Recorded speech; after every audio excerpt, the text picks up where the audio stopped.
ಶ್ರೀ ಗುರುಭ್ಯೋ ನಮಃ. ನಮಸ್ಕಾರ ವೀಕ್ಷಕರೇ, ವಿನಾಯಕ್ ಆಸ್ಟ್ರೋಟಾಕ್ಸ್ಗೆ ತಮಗೆಲ್ಲರಿಗೂ ಆದರದ ಸ್ವಾಗತ. ನಮ್ಮ ನಿತ್ಯ ಜೀವನದಲ್ಲಿ ಸಾಕಷ್ಟು ನೋವು ನಲಿವುಗಳನ್ನಿರಬಹುದು, ಕಷ್ಟ ಕಾರ್ಪಣ್ಯಗಳನ್ನಿರಬಹುದು, ಸುಖ ದುಃಖಗಳನ್ನಿರಬಹುದು, ಪರೀಕ್ಷೆಗಳನ್ನಿರಬಹುದು, ವಿಘ್ನಗಳನ್ನಿರಬಹುದು, ಎಲ್ಲವುದನ್ನು ಕೂಡ ಅನುಭವಿಸ್ತಾ ಇರ್ತೇವೆ.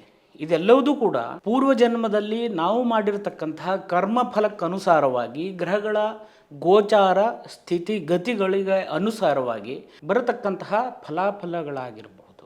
ಇದೆಲ್ಲವುದಕ್ಕೂ ಕೂಡ ನಾವು ತಕ್ಕನಾಗಿರ್ತಕ್ಕಂತಹ ಪರಿಹಾರವನ್ನು ಅಥವಾ ದಾರಿಯನ್ನು, ಮಾರ್ಗದರ್ಶನವನ್ನು ನೋಡಿಕೊಂಡು ಸರಿಯಾದಂಥ ದಾರಿಯಲ್ಲಿ ಹೋಗ್ಲಿಕ್ಕಿರುವಂತಹ ಪ್ರಯತ್ನವನ್ನು ಮಾಡ್ತಾ ಇರ್ತೇವೆ. ಈ ಸಂದರ್ಭದಲ್ಲಿ ಇದು ಯಾವುದೂ ಕೂಡ ನಮಗೆ ಪ್ರಯೋಜನಕ್ಕೆ ಬರೋದಿಲ್ಲ ಅಂತ ಹೇಳುವಂತಹ ಮನಸ್ಥಿತಿ ಅಥವಾ ಪರಿಸ್ಥಿತಿ ಅಥವಾ ಆ ಸನ್ನಿವೇಶಗಳು ಬಂದ್ಬಿಡುತ್ತೆ. ಹಾಗಾದರೆ ಯಾವ ರೀತಿಯಾದಂತಹ ಸುಲಭ ಪರಿಹಾರದಲ್ಲಿ ಅದನ್ನೆಲ್ಲ ಸರಿಪಡಿಸ್ಕೊಳ್ಬಹುದು ಅಂತ ಹೇಳುವಂಥದ್ದನ್ನು ಗೋಚಾರ ಫಲದ ನಂತರದಲ್ಲಿ ನಿಮಗೆ ತಿಳಿಸ್ಕೊಡ್ತೇನೆ. 2025 ಜುಲೈ ತಿಂಗಳಿನ ಮಾಸ ಭವಿಷ್ಯವನ್ನು ಇವತ್ತಿನ ದಿವಸ ತಿಳಿದುಕೊಳ್ಳೋಣ.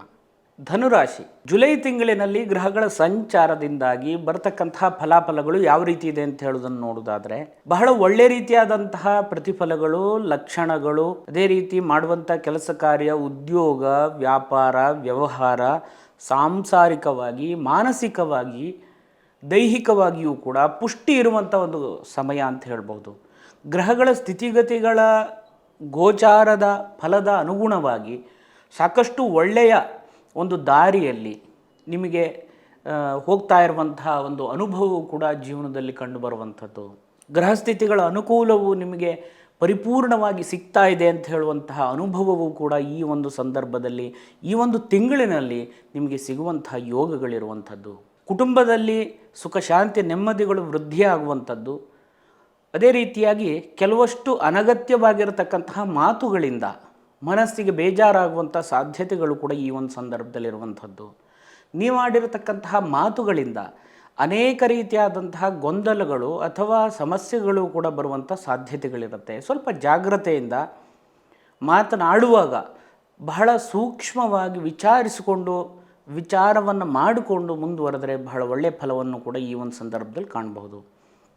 ದಾಖಲೆ ಪತ್ರಗಳಿಗೆ ಸಂಬಂಧಪಟ್ಟಿರುವಂಥ ವಿಷಯದಲ್ಲಿಯೂ ಕೂಡ ಮೋಸ ಆಗುವಂಥ ಸಾಧ್ಯತೆಗಳಿರುವಂಥದ್ದು.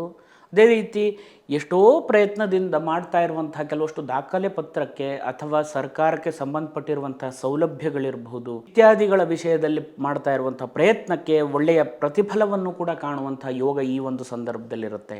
ಕುಟುಂಬದಲ್ಲಿಯೂ ಕೂಡ ಸುಖ ಶಾಂತಿ ನೆಮ್ಮದಿಗಳು ವೃದ್ಧಿಯಾಗುವಂತಹ ಯೋಗವೂ ಕೂಡ ಈ ಒಂದು ಸಂದರ್ಭದಲ್ಲಿದೆ. ಸಹೋದರರಿಂದಲೂ ಕೂಡ ಪಿತ್ರಾರ್ಜಿತವಾಗಿರ್ತಕ್ಕಂತಹ ಕೆಲವಷ್ಟು ಸ್ವತ್ತುಗಳಿರಬಹುದು. ಎಷ್ಟೋ ಸಮಯದಿಂದ ಪ್ರಯತ್ನ ಪಡ್ತಿರುವಂತಹ ಕೆಲಸ ಕಾರ್ಯಗಳು ನಿಮ್ಮ ಸಹೋದರರಿಂದ ಅಥವಾ ಸಹೋದರಿಯರಿಂದ ಅನುಕೂಲವಾಗಿ ಬರುವಂತಹ ಯೋಗಗಳು ಈ ಒಂದು ಸಂದರ್ಭದಲ್ಲಿ ಕಂಡುಬರುತ್ತೆ. ನೂತನವಾಗಿ ವಾಹನವನ್ನು ಖರೀದಿ ಮಾಡುವಂತಹ ಯೋಗವು ನಿರೀಕ್ಷೆಗೆ ಮೀರಿದಂತಹ ಕೆಲವಷ್ಟು ಖರ್ಚು ವೆಚ್ಚಗಳನ್ನು ಕೂಡ ಈ ಒಂದು ಸಂದರ್ಭದಲ್ಲಿ ನಾವು ಅನುಭವಿಸುವಂಥ ಸಾಧ್ಯತೆಗಳಿರುತ್ತೆ. ಹೊಸತಾಗಿ ಭೂಮಿಯನ್ನು ಖರೀದಿ ಮಾಡುವಂಥದ್ದಿರ್ಬೋದು ಅಥವಾ ತೆಕ್ಕೊಂಡಿರುವಂಥ ಭೂಮಿಯನ್ನು ಅಭಿವೃದ್ಧಿಯನ್ನು ಪಡಿಸುವಂಥ ದಿಶೆಯಲ್ಲಿ ಪ್ರಯತ್ನವನ್ನು ಮಾಡ್ತಾ ಇದ್ದರೆ ಒಳ್ಳೆಯ ಪ್ರತಿಫಲವನ್ನು ಕೂಡ ಕಾಣುವಂಥ ಯೋಗಗಳಿದೆ. ಗೃಹ ನಿರ್ಮಾಣ ಕಾರ್ಯಗಳನ್ನು ನಿಮ್ಮ ಒಂದು ಮುಂದಾಳತ್ವದಲ್ಲಿ ಮಾಡುವಂಥ ಯೋಗಗಳಿರುವಂಥದ್ದು. ಭೂಮಿಗೆ ಸಂಬಂಧಪಟ್ಟಿರುವಂತಹ ವ್ಯಾಪಾರ, ವ್ಯವಹಾರ, ಉದ್ಯೋಗಗಳನ್ನು ಮಾಡುವವರಿಗೆ ಒಳ್ಳೆಯ ರೀತಿಯಾದಂಥ ಪ್ರತಿಫಲವನ್ನು ಕಾಣುವಂಥ ತಿಂಗಳು ಅಂತ ಹೇಳುವಂಥದ್ದನ್ನು ಕಂಡುಬರುತ್ತೆ. ಅದೇ ರೀತಿಯಾಗಿ ಮಕ್ಕಳ ಒಂದು ವಿದ್ಯಾಭ್ಯಾಸದಲ್ಲಿ, ಆರೋಗ್ಯದಲ್ಲಿ ವಿಶೇಷವಾದಂತಹ ಗಮನವನ್ನು ಕೊಡಬೇಕಾದಂಥ ಅವಶ್ಯಕತೆಗಳಿರುವಂಥದ್ದು. ಮಾನಸಿಕವಾಗಿರತಕ್ಕಂಥ ಕೆಲವಷ್ಟು ದುಃಖ ಅಥವಾ ನೋವು ಅಥವಾ ಕೆಲವಷ್ಟು ಆಲೋಚನೆಗಳು ನಿಮ್ಮ ಮಕ್ಕಳ ವಿಷಯವಾಗಿ, ಅಂದರೆ ಮಕ್ಕಳಿಗೆ ಸಂಬಂಧಪಟ್ಟಿರುವಂತಹ ಕೆಲವಷ್ಟು ವಿಷಯಗಳಲ್ಲಿ ನಿಮಗೆ ಈ ಒಂದು ತಿಂಗಳಿನಲ್ಲಿ ಹೆಚ್ಚಿಗೆ ಗಮನವನ್ನು ಕೊಡಬೇಕಾದಂಥ ಒಂದು ಸಂದರ್ಭ ಅಂತ ಹೇಳುವಂಥದ್ದು ಕಂಡುಬರುತ್ತೆ. ಅದೇ ರೀತಿ ಶತ್ರುಋಣ ರೋಗಸ್ಥಾನವನ್ನು ನೋಡೋದಾದರೆ ಮಾಡುವಂತಹ ಉದ್ಯೋಗ ವ್ಯವಹಾರದಲ್ಲಿ ಶತ್ರುಬಾಧೆಗಳು ಕೂಡ ಬರುವಂಥ ಸಾಧ್ಯತೆಗಳಿರುವಂಥದ್ದು.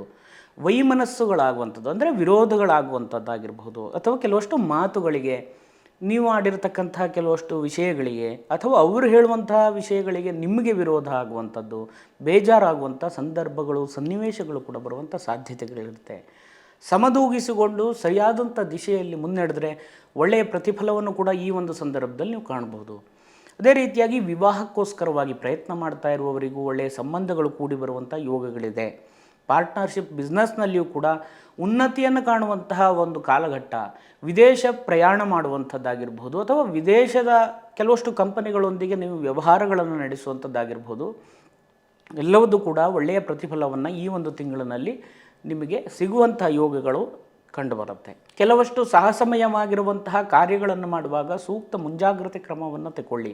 ಯಾವ ವಿಷಯದಲ್ಲಿಯೂ ಕೂಡ ನೆಗ್ಲೆಕ್ಟನ್ನು ಮಾಡಲಿಕ್ಕೆ ಹೋಗಬೇಡಿ. ಆದಷ್ಟು ಗಡಿಬಿಡಿಯನ್ನು ಮಾಡದೆ ಸಮಾಧಾನ ಚಿತ್ತರಾಗಿ ಮುಂದುವರೆದರೆ ಶುಭ ಫಲವನ್ನು ಕಾಣುವಂಥ ಯೋಗಗಳಿರುವಂಥದ್ದು. ಪಿತ್ರಾರ್ಜಿತವಾಗಿ ಬಂದಿರುವಂತಹ ಕೆಲವಷ್ಟು ಸ್ವತ್ತುಗಳಾಗಿರಬಹುದು, ಭೂಮಿ ಸಂಬಂಧಪಟ್ಟಿರುವಂಥ ವಿಷಯಗಳಲ್ಲಿ ನ್ಯಾಯ ತೀರ್ಮಾನಾದಿಗಳನ್ನು ನಿರೀಕ್ಷೆಯಲ್ಲಿದ್ದರೆ ಶುಭ ಫಲವನ್ನು ಕಾಣುವಂಥ ಯೋಗಗಳಿದೆ. ಅದೇ ರೀತಿ ತಂದೆಯ ಆರೋಗ್ಯದಲ್ಲಿ ವಿಶೇಷವಾದಂಥ ಗಮನವನ್ನು ನೀಡಬೇಕಾದಂಥ ಅವಶ್ಯಕತೆಗಳು ಈ ಒಂದು ಸಂದರ್ಭದಲ್ಲಿರುವಂಥದ್ದು. ಯಾವುದೇ ಕಾರಣಕ್ಕೂ ನಿಮ್ಮ ಹಿರಿಯವರಾಗಿರ್ತಕ್ಕಂಥ ತಂದೆ ತಾಯಿಯವರಲ್ಲಿ ವಿರೋಧಗಳನ್ನು ಮಾಡುವಂಥದ್ದು, ಜಗಳಗಳನ್ನು ಮಾಡುವಂಥದ್ದು ಅಥವಾ ಮನಸ್ಸಿಗೆ ಬೇಜಾರು ಮಾಡುವಂಥ ಕಾರ್ಯಗಳನ್ನು ಮಾಡಲಿಕ್ಕೆ ಹೋಗಬೇಡಿ. ಇದರಿಂದ ಒಳ್ಳೆಯದಾದಂತಹ ನಿದರ್ಶನಗಳು ಎಲ್ಲೂ ಸಿಗೋದಿಲ್ಲ.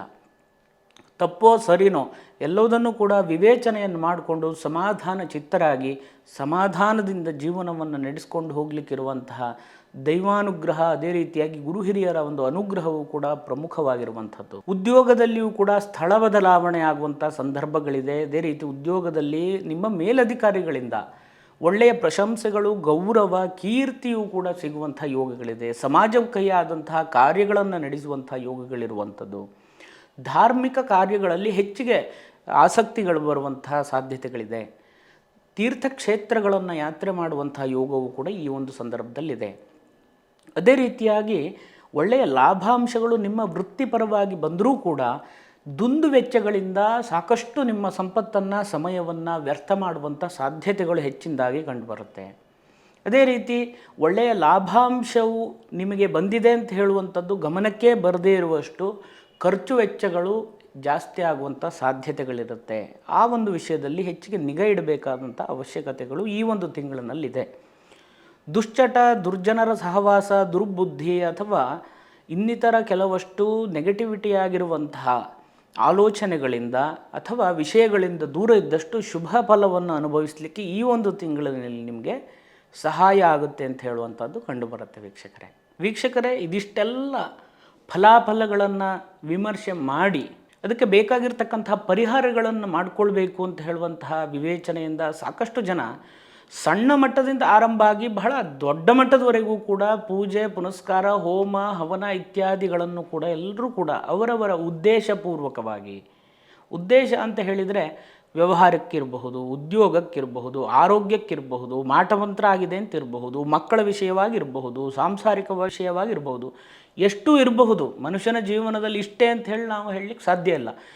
ವ್ಯಕ್ತಿಯಿಂದ ವ್ಯಕ್ತಿಗೆ ಸಮಸ್ಯೆಗಳೂ ಭಿನ್ನವಾಗಿರುತ್ತೆ, ಪರಿಹಾರಗಳು ಕೂಡ ಭಿನ್ನವಾಗಿರುತ್ತೆ. ಆದರೆ ಪರಿಹಾರಗಳನ್ನು ಮಾಡಿ ಆ ಪ್ರಸಾದವನ್ನು ತಂದು ದೇವರ ಕೋಣೆಯಲ್ಲಿಟ್ಟಲ್ಲಿಗೆ ಅದು ಸರಿ ಆಗಲ್ಲ. ಒಂದು ಸಲ ಪರಿಹಾರ ಮಾಡಿದಲ್ಲಿಗೆ ಪ್ರತಿನಿತ್ಯವೂ ಕೂಡ ನಾವು ಆ ದೇವರ ಸ್ಮರಣೆಯನ್ನು ಮಾಡುವುದರ ಮುಖಾಂತರವಾಗಿ ಅದನ್ನು ಸರಿಪಡಿಸಿಕೊಳ್ಬಹುದು. ಪ್ರತಿನಿತ್ಯವೂ ಕೂಡ ನಾವು ಏನು ನಮಗೋಸ್ಕರವಾಗಿ ಪರಿಹಾರವನ್ನು ಅಥವಾ ಆತ್ಮಸ್ಥೈರ್ಯ ವೃದ್ಧಿಗೋ ಏನು ಮಾಡ್ತಾ ಇದ್ದೆ ಅಂತ ಹೇಳುವಂಥದ್ದು ಮುಖ್ಯ ಆಗಿರೋದು. ಖಂಡಿತವಾಗಿ ನಾನು ಈಗ ಹೇಳುವಂಥ ಸುಲಭವಾದಂತಹ ಮಾರ್ಗವನ್ನು ನಿಮ್ಮ ನಿತ್ಯ ಜೀವನದಲ್ಲಿ ಅಳವಡಿಸಿಕೊಂಡಲ್ಲಿ ನಿಮಗೆ ಬಹಳ ಮಹತ್ತರವಾಗಿರ್ತಕ್ಕಂಥ ಬದಲಾವಣೆಯನ್ನು ಕಾಣಲಿಕ್ಕೆ ಅನುಕೂಲ ಆಗುತ್ತೆ. ಏನಂತಂದರೆ, ನಿಮ್ಮ ಮನೆಯ ದೇವರ ಕೋಣೆಯ ಎದುರು ಭಾಗದಲ್ಲಿ ಒಂದು 10 ನಿಮಿಷಗಳ ಕಾಲ ಕೂತು ಭಗವಂತನಲ್ಲಿ ಶರಣಾಗತಿಯನ್ನು ಹೊಂದಬೇಕಾಗಿರುವಂಥದ್ದು.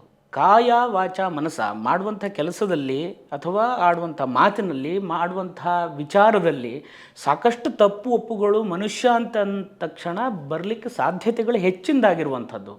ಅದನ್ನೆಲ್ಲವುದನ್ನು ಕೂಡ ಭಗವಂತನಲ್ಲಿ ಅದನ್ನು ಮನ್ನಿಸಿ ನನ್ನನ್ನು ರಕ್ಷಣೆ ಮಾಡು ಅಂತ ಹೇಳುವಂತಹ ಸಂಪೂರ್ಣವಾದಂತಹ ಶರಣಾಗತಿಯನ್ನು ಹೊಂದಿದರೆ ಮಾತ್ರ ನೀವು ಎಷ್ಟು ಪೂಜೆ, ಪುನಸ್ಕಾರ ಇತ್ಯಾದಿಗಳನ್ನು ಮಾಡಿದ್ರಲ್ಲಿ ಅದರ ಫಲ ಪರಿಪೂರ್ಣವಾಗಿ ನಿಮಗೆ ಬರಲಿಕ್ಕೆ ಅನುಕೂಲ ಆಗುತ್ತೆ. ಭಗವಂತನಲ್ಲಿ ಶರಣಾಗತಿ ಹೊಂದುವುದರಿಂದ ಅಥವಾ ನಾಮಸ್ಮರಣೆಯನ್ನು ಸದಾಕಾಲ ಮಾಡುವುದರಿಂದ ಬಹಳ ಉತ್ತಮವಾದಂಥ ಮಹತ್ವವನ್ನು ಕಾಣಬಹುದು. ಇದನ್ನು ತಾವೆಲ್ಲರೂ ಕೂಡ ಮಾಡ್ತೀರಿ ಅಂತ ಅಂದ್ಕೊಂಡಿದ್ದೇನೆ. ಮಾಡಿ ಅದರ ಮಹತ್ವಪೂರ್ಣವಾದಂತಹ ಬದಲಾವಣೆ ಯಾರ್ಯಾರಿಗೆ ಬಂದಿದೆ ಅಂತ ಹೇಳುವವರು ಕಮೆಂಟ್ ಬಾಕ್ಸ್ನಲ್ಲಿ ಕಮೆಂಟ್ ಮಾಡೋದು ಮಾತ್ರ ಮರಿಬೇಡಿ. ಮುಂದಿನ ವಿಡಿಯೋಗಳಲ್ಲಿ ಮತ್ತೆ ಸಿಗೋಣ. ನಮಸ್ಕಾರ. ಶುಭಂ ಭೂಯಾತ್.